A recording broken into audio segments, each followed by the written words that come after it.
Good evening, everyone, and welcome back to the Toffee Blues YouTube channel, your source for all things Everton. My name's, of course, Cal. I'm delighted to say I'm joined by Mike from the Unholy Trinity Podcast, who's joining me to talk transfers. Mike, how we doing? We good? Not bad, mate. Thanks. Yeah, not bad.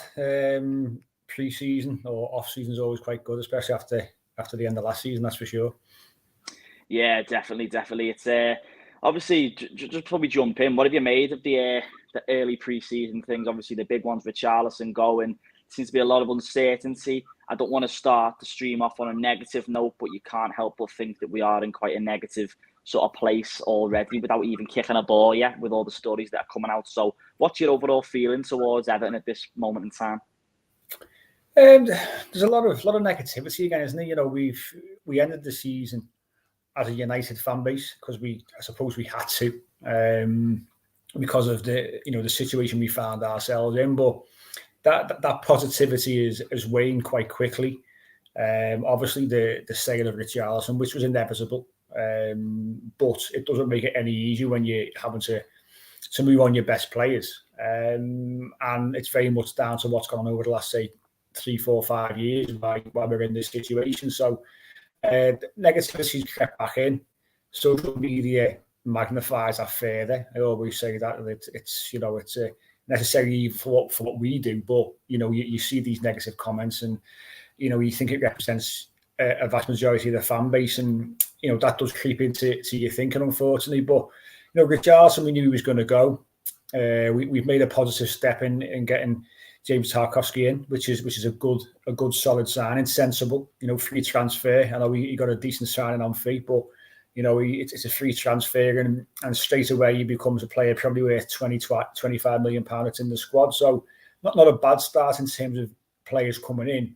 But I think once Richarlison went, people expected, 1 or 2 in quite quickly because we had a little bit of money come in, and that's not always the case. It doesn't mean that the club aren't working hard behind the scenes. Of course they are to get players through the door, but I think fans expected 1 or 2 others to come in, and if not already, be close to completing deals. But there's a long window available to us to get these players in, and we've got to show a little bit of patience really and trust the manager and director of football to get it right.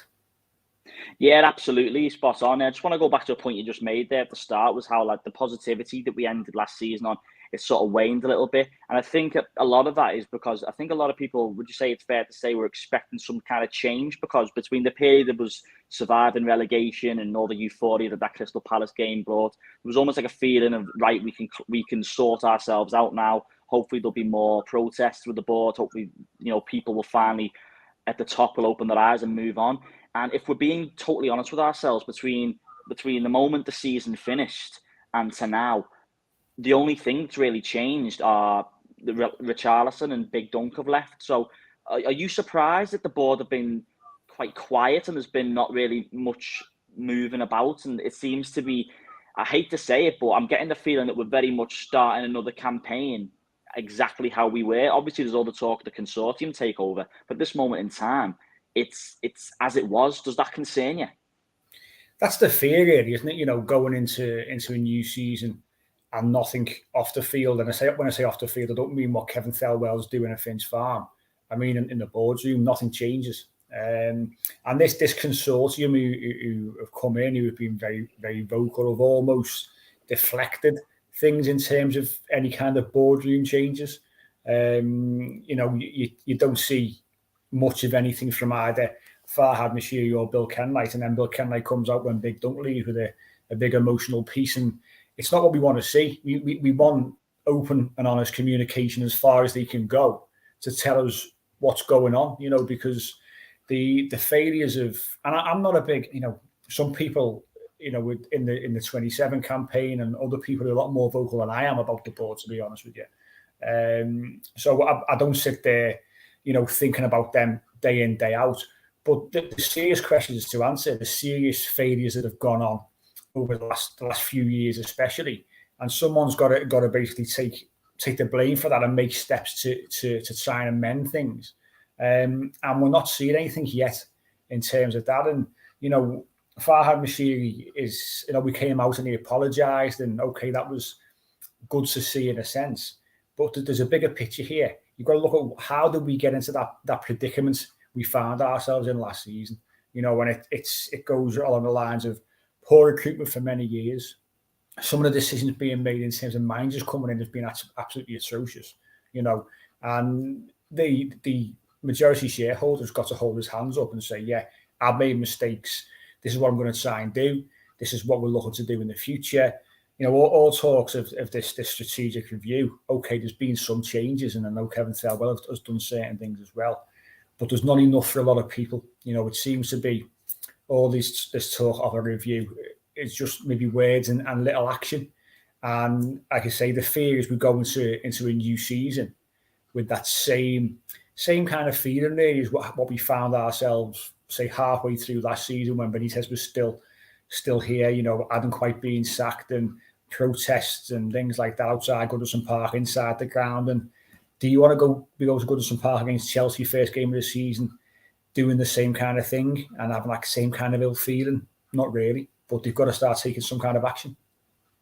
Yeah, definitely. That's it. You've hit the nail on the head there, isn't it? It's like, obviously, we saw Farhad Moshiri come out and we saw him apologise and all this. But as you quite rightly mentioned then, it seems to be a lot of words and not much action, which, remains to be the question. Are we just going to go into the 22-23 campaign with just, picking up where we left off? Because we just can't afford to have another season like that, which obviously is going to worry a lot of people. So would you like to see some more communication from the board? Obviously, we understand this consortium stuff is going on in the background. But do you think the board just needs to come out and just communicate something with the fans? Because there's all kinds of talk going all over Twitter about things that are happening in-house in Finch Farm, at the top of the boardroom level. Do you feel like the fans just need to have a little bit of transparency here? Because obviously if we're being honest with ourselves, we don't completely know the whole ins and outs of our FFP situation post the sale of Richarlison. We don't know if we're in a better position, if we're in the same position. So do you think we need to get some kind of talk coming out the board?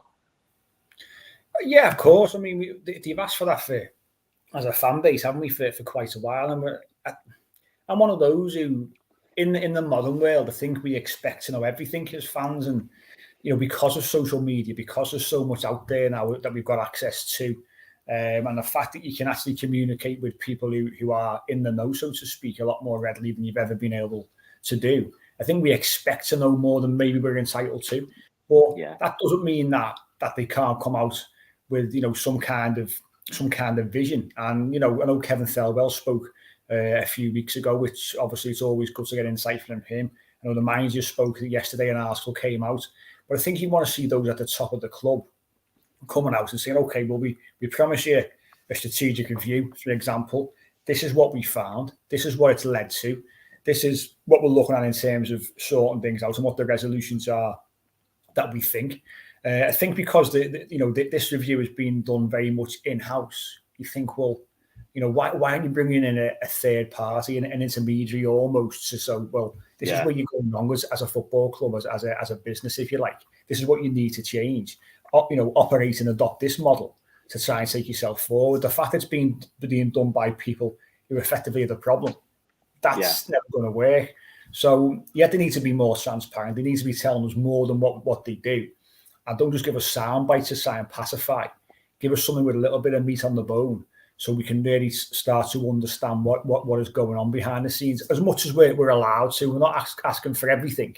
But as a fan base, we deserve to know certain things. And when the club has found themselves in a situation where our losses have been horrendous for the last 3 years and we're having to sell our best player on the last day of the financial year, if you like, then you should be answering questions, shouldn't you? You should be saying how we got there, why we got there, what's gone wrong, and what they're going to do in the future to make sure it doesn't happen again. Yeah, that's it, isn't it? And you mentioned Kevin Thelwell there. Just before we go on to some specific names, what have you made of the job that Thelwell's done so far? Because obviously there seems to be a lot of restructure at the academy level and that sort of thing. So are you impressed with the steps that Thelwell's taken, and do you have confidence that he can build this club with Frank Lampard? Yeah, I think, it's one of them. It's early days, isn't it? I think that the proof will be maybe 12, 18 months down the line and we start to see changes come come in, and those changes that have happened already, what impact have they had? You know, we've seen some positive steps so far, you know, removing roles that aren't needed at the club and bringing in people who are needed. There's still been a little bit of, you know, moving around of staff who are already there. We've seen Leighton Baines, Paul Tate, John Ebrell, people like that who are, you know, still being moved around. So there's still elements of, you know, that gets the shout of jobs for the boys. But at the end of the day, it's quite a lazy shout in a way, because we don't know how good these coaches are and these members of staff are at their job. So if they are the best, then give them the job. But I think there's still a lot of work to be done. But we won't start to see how good that work has been, and if he's taken the right steps, until 12, 18 months down the line, and even further. You know, this structure that he's bringing in will take a little bit of time to be adopted correctly. But, you know, so far seems positive. We'll know more when we see the transfers that come in. You know, we're very much a case of the transfer team should be Frank Lampard and Kevin Thelwell. That's what we're being told. So, you know, judging by the names we're being linked with, are we seeing that? Who knows? I know James Tarkowski Lampard wanted him at Chelsea. Thelwell sacked him when he was at Wolves. So there was certainly an admiration there for him. So I fully expect them to have been involved and have identified him as a sensible transfer. But when we come out to the back end of August, you know, and we look back at the players that we've bought, that will tell us if truly they're being allowed to get on with the job. Yeah, absolutely. Just on transfers now, and this is the first stream I've done here since Richarlison officially joined Tottenham.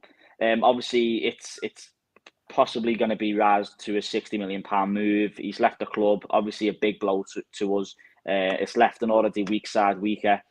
So just on the Richarlison move, how much of this money do you think we have available to be able to reinvest into this squad? Do you think we are looking at 60 million straight there to reinvest, or do you think that's going to be going to clear the books, most of it? Yeah, of course it is. Yeah, I mean, anyone who thinks that we've got £60 million to spend this window, I think it is wrong, in my opinion. I think we'll probably see us spend around about maybe 20, 25, and that's only a guess.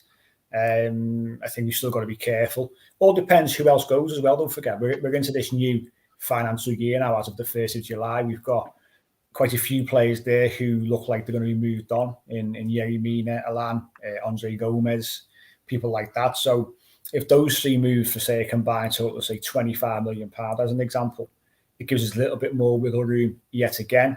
But we certainly will not be spending more than we've brought in. And I think we're going to have to be clever in what we do with loans, you know, free transfers, things like that. I don't mean go and get Jesse Lingard on a 150 grand a week contract. I mean, you know, look around, scour the market. You know, the market across Europe can be used. Everton just don't seem to use it particularly well. And that's where I think if we start to see us doing that and identifying players, say £7-8 million from French teams and German teams and things like that, that's when it'll say to me, yeah, they've got a strategy here that they're trying to stick to. And it looks like that's going to be the way forward. But in terms of money for this window, I don't see us going in with more than 20-25 million quid. So I think talks of 30 million pound for certain players, I think is a little bit wider than mark, to be perfectly honest.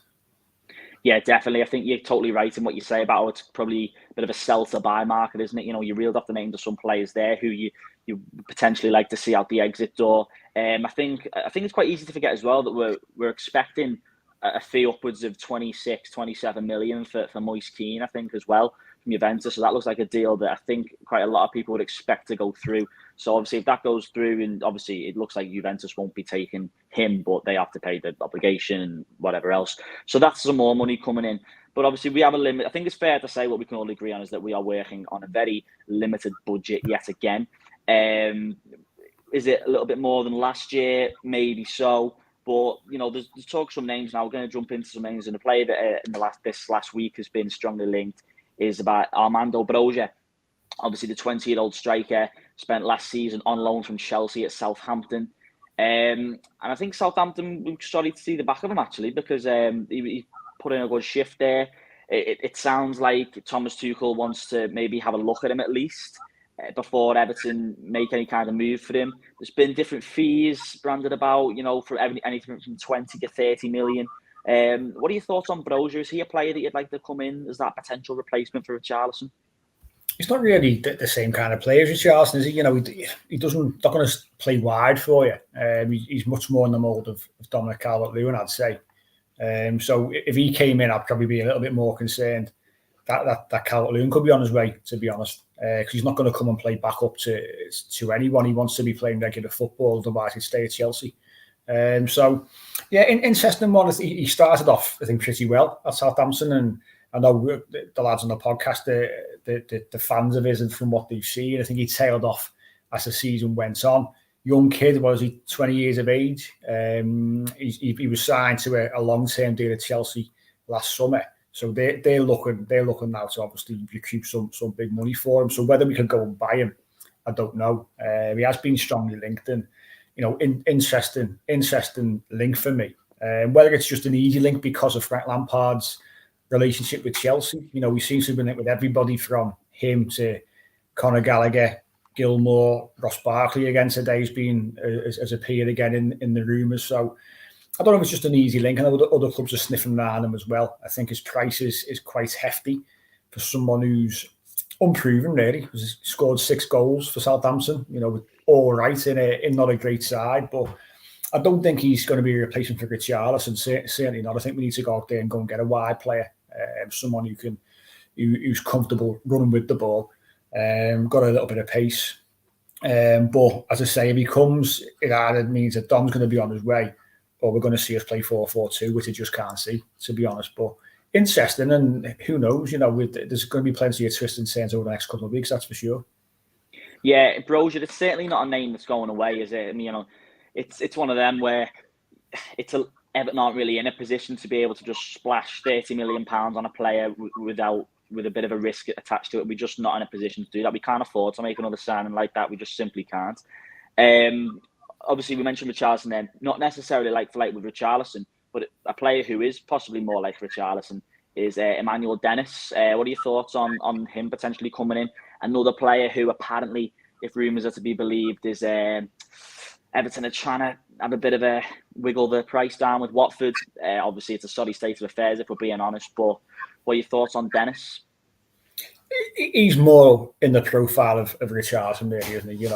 His stats were very, very comparable to Richarlison. I think he had exactly the same in terms of goals and assists last season, but obviously no penalties within his goal tally. So he's a kind of player we should be looking at. 24 years of age, I think. He's quick. We can carry the ball. He's a danger, and defenders hate pace. So I think he's got the kind of profile we should be looking at. The price of £20 million is not too hefty. I think the sticking point with Watford is they're being a bit daft over what they want as the first payment, and obviously our relationship with Watford is not great since the Marco Silva debacle a few years ago. So if they're going to be funny with anyone, it'll be us. But they've got to be careful. It's a business. At the end of the day, you don't want to lose out on a sale if you just by being funny. And if we're the only club who are willing to pay, say, 20 million quid, for example, they'd be daft to sort of try and prices out of it with this first payment. But I'd be quite happy if he came in. I think he's a player who can get fans off the seat and onto the feet. He's exciting for me, and the right age profile that we should be looking at. So for me, that's one that I think is a real possibility, to be honest. Yeah, definitely. He's definitely more of that Richarlison-esque sort of player, isn't he? Sort of looking at the other end of the spectrum now, it's sort of gone a bit quiet, but for a while this name was getting mooted about a little bit, and that's Jesse Lingard. Obviously, he's a player who he's on a free, so obviously in that sense, it's the sort of deal that Everton may be tempted to go towards, but obviously, as you quite rightly said before, those wages might be a massive sticking point, which Everton aren't in a position to pay at all. The wages aside, what were your thoughts on bringing Jesse Lingard in? He's 29 years of age, creative player. We know there's a player in there, had a lot of success in a loan spell at West Ham. Where do you stand on Jesse Lingard, wages aside? Because obviously we know that that's going to be a big issue that Everton probably won't entertain. But what are your thoughts on him simply as the player? Yeah, he's a decent player, but I look at his career. I've got to say, I think he flatters to deceive. He had a decent time at West Ham for 6 months. I don't think he's ever really uprooted any kind of trees at Man United. I think he's decent. He's okay. Would they be going all out to fight West Ham for him? Not really. No, I just don't. I don't think he's done enough in his career to warrant us really throwing any kind of money at him. If his wage demands were lower, then I'd maybe look at it in a bit more positivity. But it's just not a player that really does it for me, to be honest with you. And at 29, he spent, I know he's probably on his peak now, but he spent all last season, okay, probably through no fault of his own, because United wouldn't let him go in January. But he spent all season there not doing anything, hardly featured, and for me, I don't know. I've got a question. I do question his attitude a little bit as well, to be honest with you. And I don't think him doing TikToks and things like that and not performing would really go down too well with a lot of fans as well. So it's a no from me. But I think really on West Ham, to be honest with you, they've got a good past history, and I think that's a likely destination for Jesse Lingard. Yeah, absolutely. Yeah, and the only reason I mentioned Jesse Lingard is obviously it's a position that we're crying out for creativity. Everton have been completely stripped of all creativity, it seems, in the last 12 months. Within 12 months, we've seen Luca Dean leave, Gylfi Sigurdsson leave, James Rodriguez leave, and now most recently Richarlison leave as well. So that's a lot of creativity on the field. So obviously this is an area Everton are going to have to look at. And in light of that, we've been linked with a move for, well, it's all come quite full circle, Ross Barkley on a free from Chelsea. So what about Barkley? Obviously, I understand where the general consensus about the whole principle of it, but do you think with that far gone and in that sorry of a state of a club at the minute that we might just need to put principles aside and just look at him of what he can bring to the footballing side of things? Or do you think that ship's well and truly sailed? It should have sailed. Let's be honest. I mean, it's an easy link to make. He's not playing any football at Chelsea. Since he's moved, hasn't worked out for him. He had a few decent performances for Chelsea. Did okay at Villa when he went on loan to them. Well, let's get it right. Ross Barkley left this club later than he should have done. Cost us 15 million quid in the process. After we got him fitting through a pretty serious injury. So I think when we're talking about maybe morals and things like that, I don't know. I don't think, again, if you're looking to build favour with the fans after what's happened last season, after the concerns still around the board and what's happening with the ownership of the club, I don't think that's going to win you any kind of favour either. But again, it's an easy link to make. And, we were at Chelsea when Lampard was there, and, I'm not sure what their relationship was like, but Lampard, there was just some positive sound bites from him, which I had a little look at just before I came on. So I don't know. I just don't know whether it's too easy to make that link. There's been a little bit of talk today for the first time for a little while. Some people are pointing towards that we are looking at someone in the mould of Ross Barkley. But, I just don't know. I mean, I don't think him coming back to this city is a good thing. I think there's too many distractions personally for him as well. If we look at it on that particular level, I think that's what was a little bit of his downfall in his latter sort of months and maybe 12 months with us. In terms of what happens at night in Liverpool, and the fact that he's got friends, associates, family, things like that. I think Ross Barkley's the kind of person who needs to have no distraction and to try and concentrate on his football. And we know he was a decent player. We've seen the best of him in that 13-14 season under Roberto Martinez. Needs a manager who loves him, who tells him he's fantastic, because he's quite a sensitive soul, I think, and he doesn't take kindly, I don't think, to criticism. But that, for me, that ship has sailed. But would I be surprised if it happened? Probably not. But I'm averse to it happening because of all the reasons that I just stated there. Yeah, that's it. I think the Ross Barkley thing, I don't know if people should read that much into it. Like you said, it's a very easy link to make, and it seems to do the rounds at least once every transfer window in the last few years. So I don't know if there's much to read into that, to be quite honest.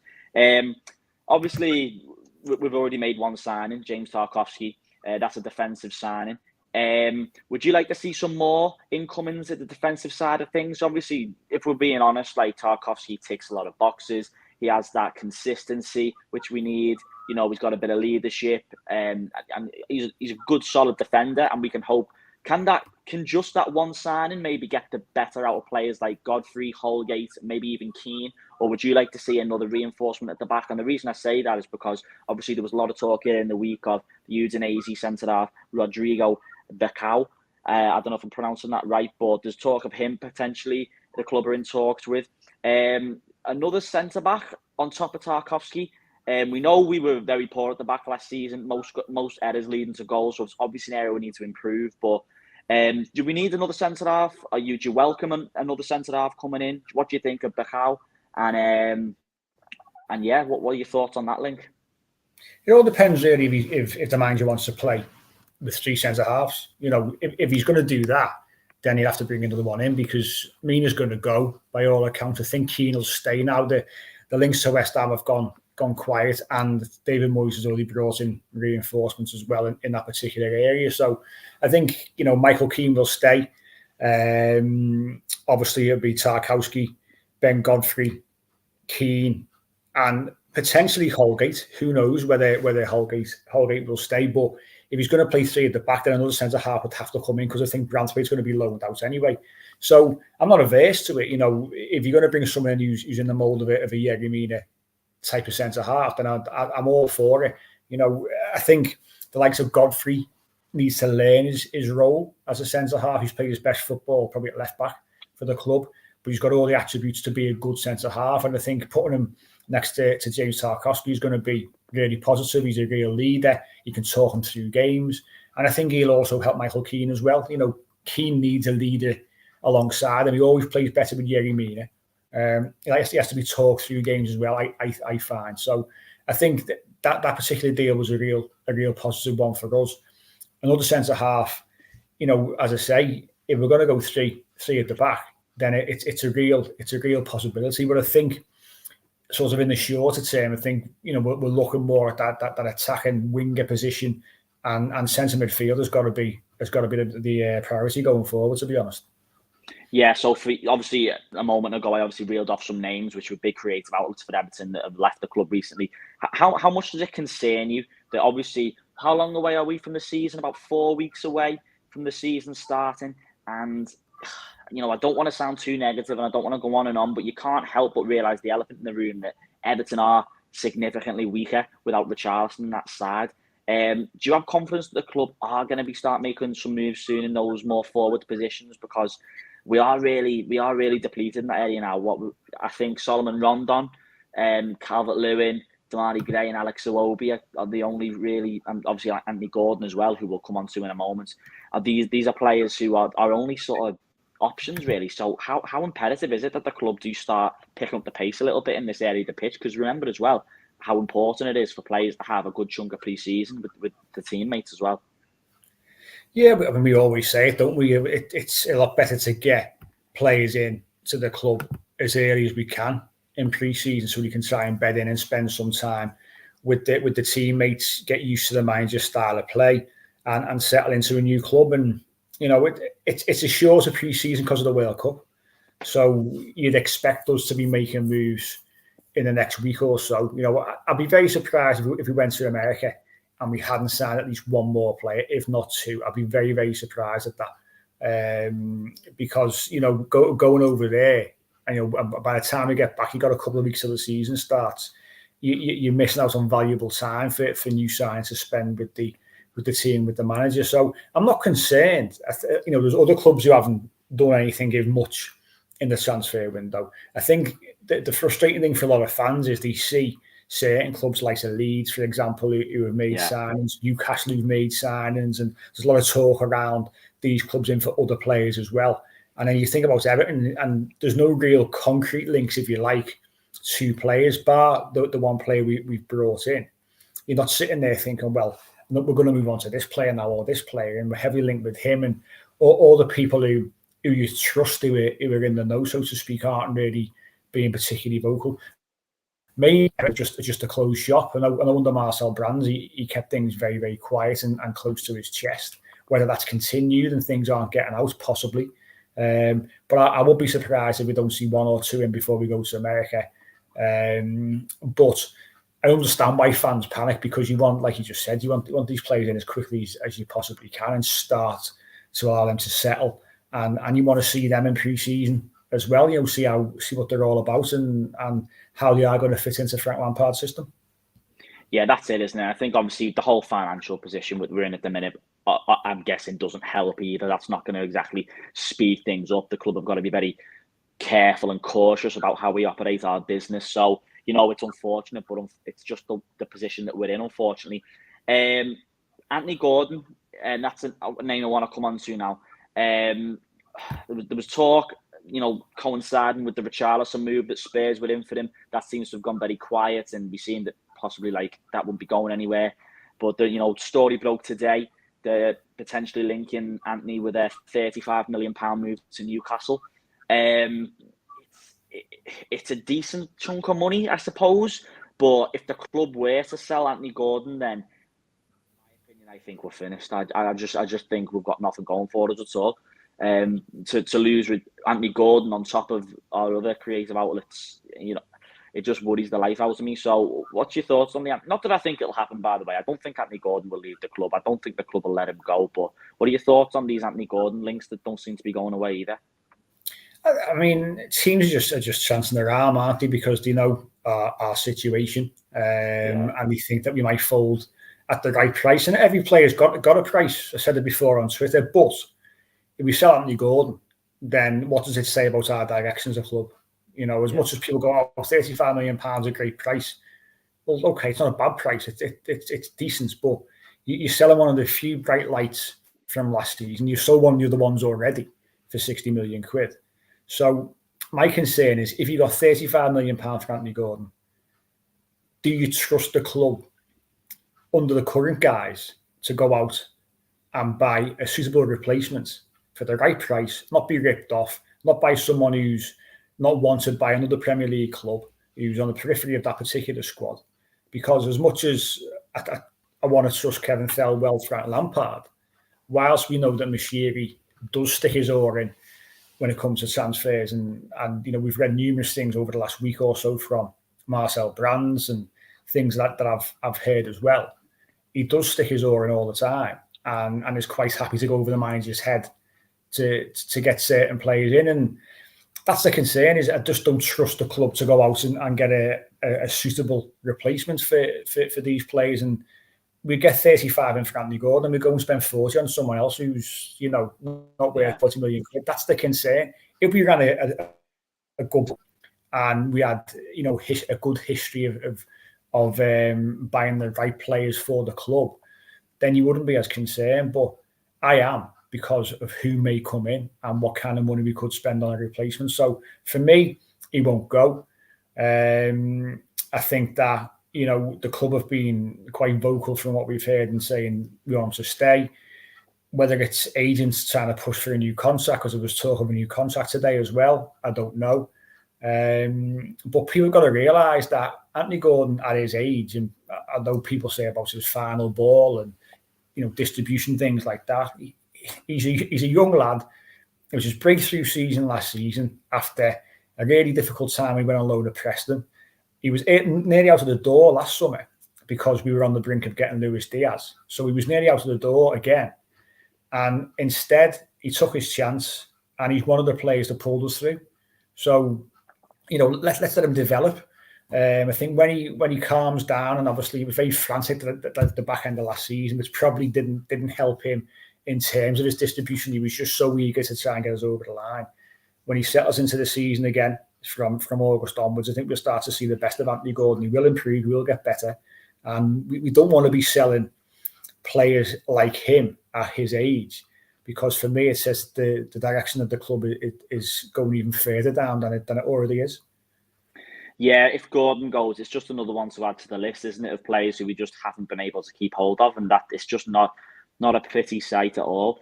I want to go back to a point you just made there as well, how a tweet that you put out earlier is every player has the price. And, I think we'd be very naive as Evertonians to think that a lot of clubs won't be testing the waters with the club at the minute, as it is quite common knowledge our financial circumstance. And with that in mind, do you think there's still a possibility that Dominic Calvert-Lewin could leave this window if the price was right? Again, I wouldn't be surprised, just on the fact that he was linked with a move away 6-12 months ago. A lot of talk around Arsenal, a lot of talk around Newcastle, but Newcastle are trying to buy everyone at the moment. But I wouldn't be surprised. But again, do you trust the club to bring in a viable replacement? We didn't see Dominic Calvert-Lewin for long periods last season. And that was a shame because we know how good he was the season before.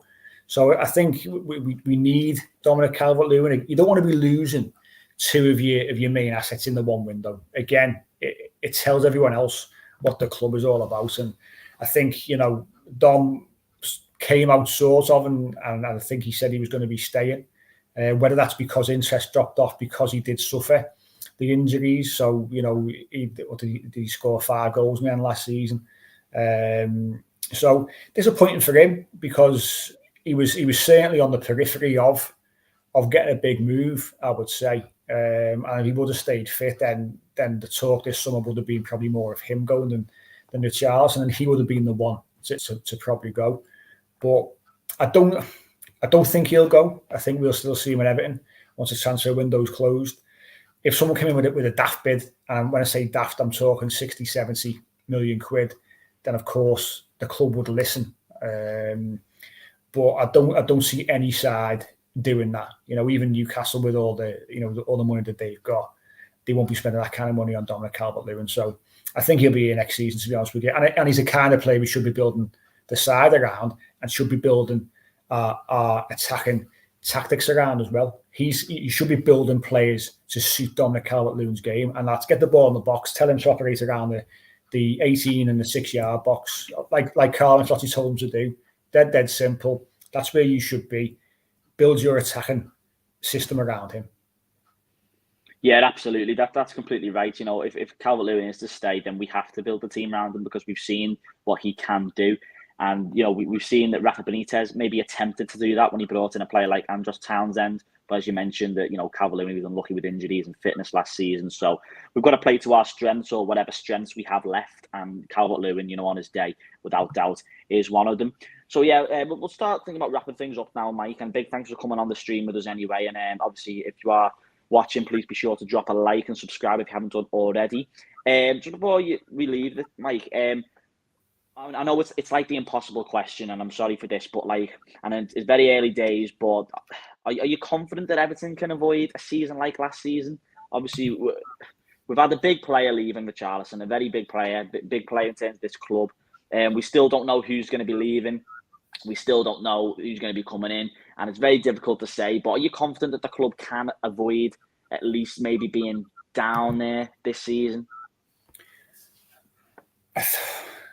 The pause probably says it all. I don't envisage us being bottom 3, bottom 4, but I don't envisage us being top 10 either. I think if we can finish sort of between 11th and 14th, that will be deemed as progress and a success. And it sounds really sad that, but we've got to consolidate our place in the Premier League. Last season was a wake-up call. This season, we've lost our best player, most influential player in Richarlison. We can come out of the window, I think, in a stronger position and more balanced as a squad and as a side. But it's not going to be a season where we go on any kind of, I don't think, great cup runs or upset the apple cart too much. I think if we do achieve between 11 and 14, that will be satisfactory, and that's what we've got to, as a fan base, we've got to adjust our expectations. To be honest with you. We can't be thinking we're going to challenge for Europe because we're not. That's just it. If we do, then it'll be an absolute miracle. And I'll come back, I'll hold my hands up and say I got it wrong. But at the moment, how things are looking, and even looking at the players that we are linked with, we will do all right, but it's not going to be an easy season. There'll be difficult periods. It's important that we stick with the manager and back him as we've done. Let's remember he's only 6 months into his job. This is his first proper window as well. So it's going to be a tricky season, that's for sure. But I'm not as fearful as some.